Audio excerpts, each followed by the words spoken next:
একবার আল্লাহর নবীর সাহাবীরা নবীজিকে বললেন, ওগো আল্লাহর নবী, কিয়ামতের ময়দানে যখন অন্যান্য নবীর উম্মতরা হাসরের মাঠে দাঁড়াবে, তাদের সাথে আমরাও যখন দাঁড়াবো, দেখা যাবে তাদের চাইতে আমাদের আমলের পরিমাণ বেশি হয়ে যেতে পারে। নবীজি বললেন, এটা কেন বললা? তখন সাহাবীরা বললেন, এই যে তারা আমাদের চেয়ে হায়াত পেয়েছে বেশি, আমলও করেছে বেশি, কিন্তু আমরা তো হায়াত পেলাম কম, আমল করার সুযোগও পাব কম। সুতরাং আমাদের চাইতে তাদের আমল বেশি থাকার কারণে কিয়ামতের দিন তাদের মর্যাদা আমাদের চাইতে বেশি হয়ে যেতে পারে। আল্লাহর নবী তখন বললেন, এত বেশি চিন্তিত হয় না, আল্লাহ তাআলা তোমাদেরকে হায়াত দিয়েছেন কম, কিন্তু তোমাদেরকে আল্লাহ ফ্যাসিলিটিস, সুযোগ সুবিধা দিয়েছেন অন্যান্য উম্মতদের চাইতে কম না বেশি?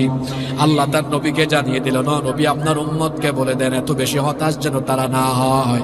আমি তাদেরকে রমজানুল মুবারকের ভেতরে এমন একটা রাত দিলাম, যেই রাতে আমি কোরআন নাজিল করেছি,